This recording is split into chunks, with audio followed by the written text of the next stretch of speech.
All right. This is Charles Bird. This is my guest, Ben Weir. Am I pronouncing it right? Yep, Ben Weir. Yep, like Mike Weir, Bob Weir, the golfer, the Grateful Dead. However you want to remember it. It's just weird without the D. Yeah. All right. And I guess the thing you're really anxious to talk about is that that big to-do you got planned in September. Yeah, so September 11th, this year is the 20th anniversary of 9/11. And I've had the permit since March, been trying to get this little thing planned, but we've have some details now. We got 3 speakers confirmed. So Adam Kokesh is going to be speaking. We've got Jeff Hewitt, who's the gubernatorial candidate for California, the Libertarian candidate. Mm-hmm. And we have Angela McArdle also speaking. And then we're going to have some live music from the Libertarian country singer Zach Kincaid. That'll be fun. And yeah, it's all going to be on the west lawn of the Capitol building on 9/11. Bring home our troops rally. And there's going to be a lot of people down there because there's a lot of recall events going on down there as well, since the recall is on September 14th. Falling 3 days after 9/11 kind of helped us out a little bit. There's going to be food trucks and everything we could have wanted that we don't have to pay for. So right on. Yeah, and it's and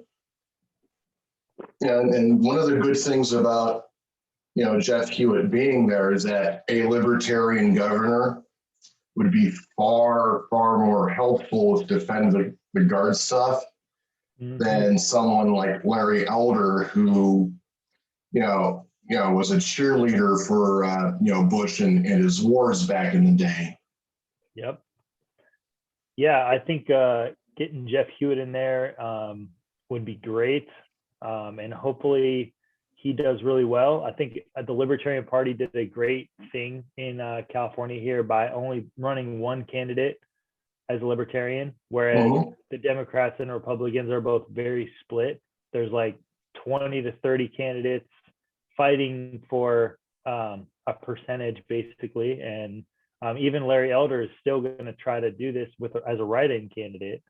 So I mean, it's going to be a crazy recall. Honestly, this is like the top GOP candidate. The fact that he's not on the board anymore, really, as a official name on ballot person.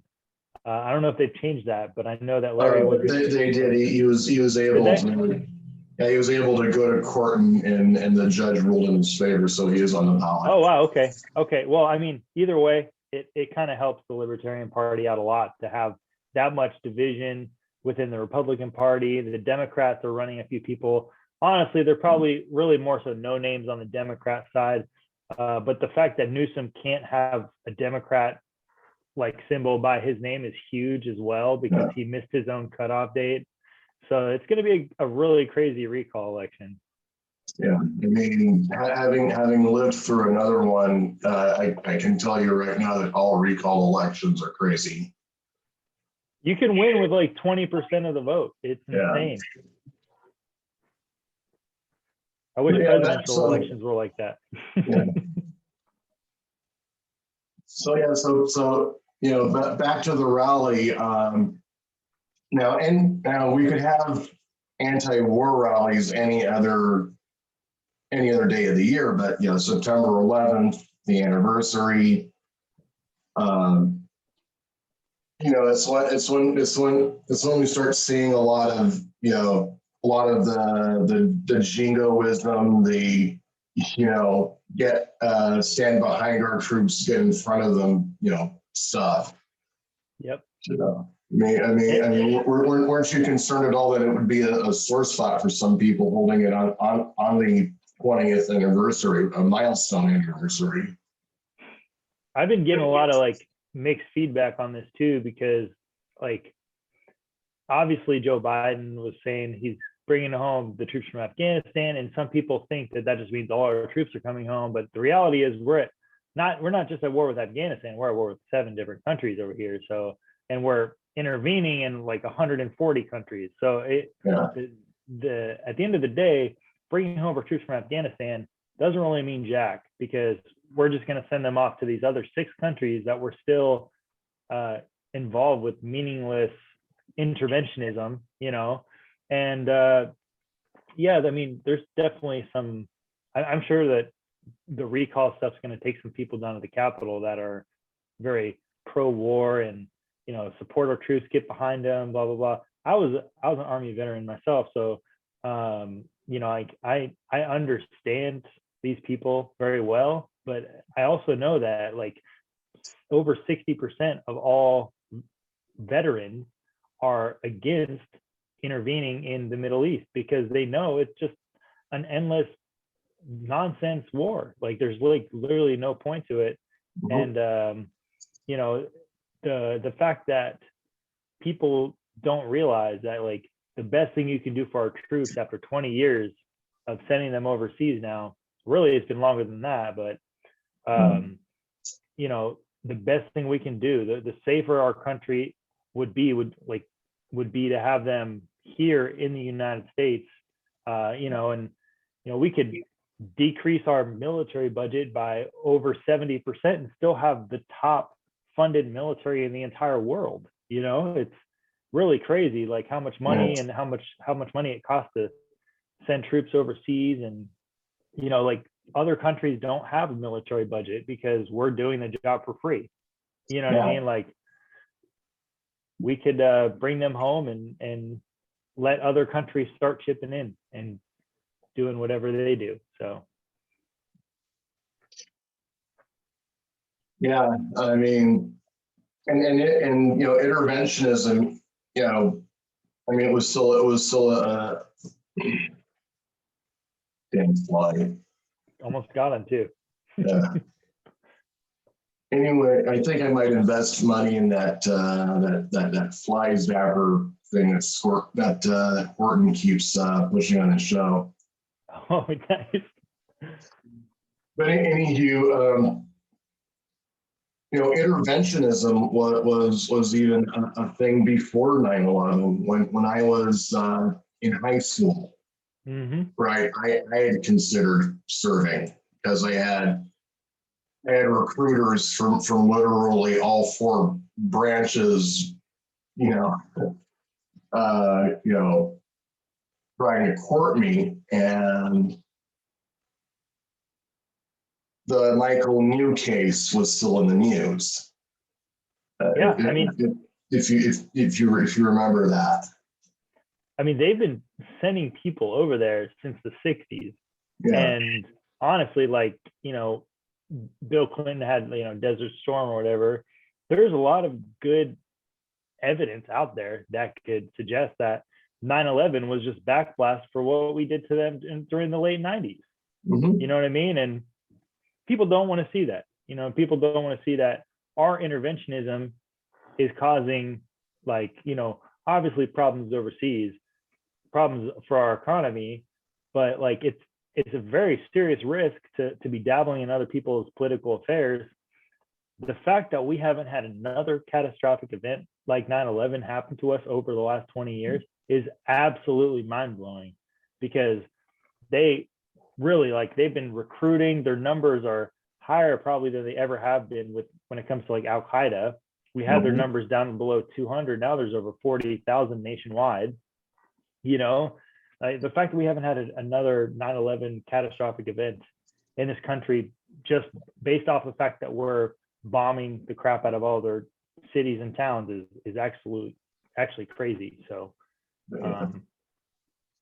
But it was because of the Michael New case where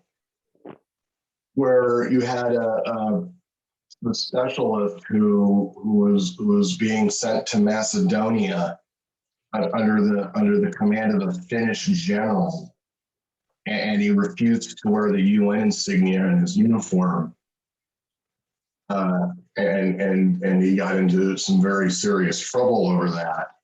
And that was the deal breaker. That was like, nope. I'll take up arms to defend my country, but I'm not going to do it in the service of a new world order agenda or in the service of a corrupt president, whether we're talking about Clinton bombing countries to distract from the scandal of the week, or Bush invading them to make Dick Cheney's oil industry and arms contractor friends richer and fatter. Yeah. And I mean, how much money the official number from the government is saying that they've spent about $8 trillion overseas in debt, but that is a very conservative number. Like, that's not including like any of the contracted people or anything like that. Like, the number for us being over there at war is absolutely insanely high. There's so many unfunded liabilities, even with that, on top of the bureaucracy that we're already dealing with here. It never ends. You know what I mean? And it goes so far beyond just money. You know, we're talking about people's lives. There's been over 30 million people that have been displaced from their homes and that have nowhere to go. You know, over 2 million people have died as a direct result from the wars. So we gotta get our troops on. It's high time to stop dabbling in other people's politics. Yeah. Yeah, I mean, yeah, that's something we need to really, really establish, is that we do support the troops. Absolutely. We don't want them being used as chess pieces or. And they're treated like absolute garbage by the government too. Like, you know what I mean? Like, it's crazy how many veterans end up homeless because of how poorly the government treats them and falls back on their promises to them. And I mean, you know, I've been offered, you know, certain promises as well that haven't been followed through on, you know, but you know, a lot of these recruiters too, they'll lie to get people in just so they can fill their quotas. And, you know, they'll tell write on their paper that like certain people don't have asthma, for instance, and you know, they'll just scrape them through the process, and then later down the road, these people are getting discharged for other reasons and they're not getting any benefits, you know. Oh yeah, I have a friend who enlisted in the Navy, and there were and he disclosed to the recruiter that he had epilepsy. But the recruiter didn't say anything about it. Next thing you know, he's washing out of boot camp because he had a seizure. Oh man, that's crazy. That is nuts. Yeah, that's why we're doing what we're doing here. I mean, anti-war and anti-intervention is a big part of what the Libertarian Party stands for. And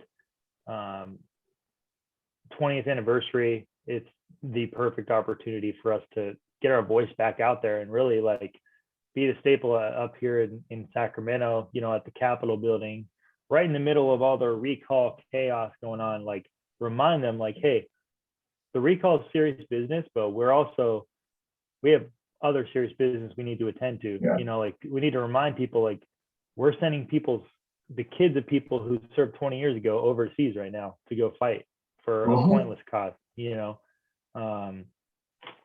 So, oh man, my camera just went out.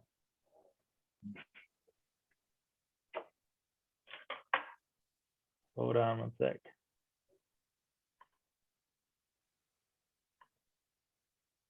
Almost back.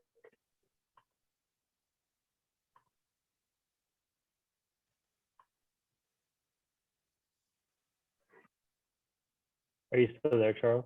Yes, I am. Sorry. I have to crop the video a little bit.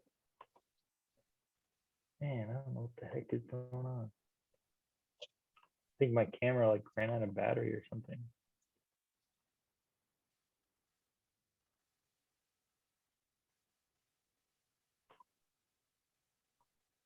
Dadgummit.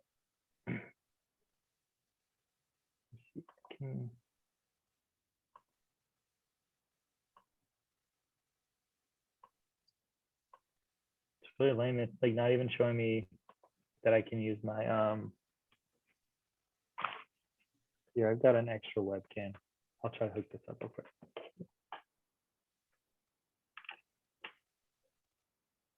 Oop. Can you see me? Not yet.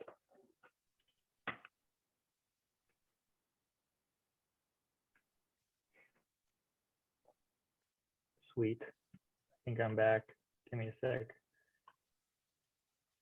All right, there you are. There we go. Sorry, man. But yeah, I mean, like this is serious. You know, it's like the 20th anniversary of 9/11. You know, we gotta do what, you know, it's just like we need to like really let these people know that the only way our troops are going to come home at this point is if we tell them we need them home. You know what I mean? Like during Vietnam, a big reason that they brought the troops back so quickly, obviously it was a failure of a war, but also there's people in the streets really like protesting this stuff, you know, and fighting back against it, pushing the government constantly. We need to start pushing back the government on this, and they need to start hearing our voices, because it's not a small number of people that are anti-war or anti-intervention. It's a good portion of people in America, and a lot of these people will tell you to your face, you know, that they're very against the wars, veterans included, especially veterans actually. And you know, it's time. We need to start stepping up, doing our job as libertarians. You know, that's why we're trying to get this event as big as we can get it. All right. Fantastic. So, any links or info for people who'd be interested in attending this event? Yes, I'm going to have a link to give you. So the official announced date is going to be actually tomorrow, the 2nd. So I don't know when you're going to post this up onto YouTube. Okay, I'll throw it up on YouTube on the 3rd. Sounds good. So I'll get you the links for that and a poster. And like I said, we got Adam Kokesh, we've got Jeff Hewitt, and we have Angela McCardle speaking, and we are actively looking for another speaker as well. So it's going to be a really cool event. There's going to be definitely like, you know, hundreds of people down there. So, you know, we're trying to push the limits on 1,000 especially with the recall stuff happening too. You know, getting all these people down there in front of the media is going to be. I usually work Saturdays, but I think this might be worth getting the time off for to attend. So. Yeah, I already told my bosses, I was like, hey, don't even think about it. All right. So it was slow talking to you, Ben.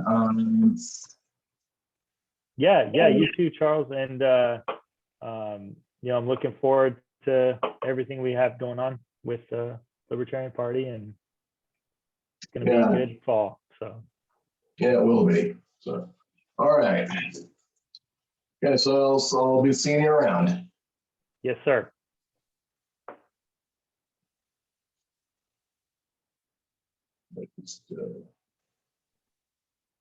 There we go.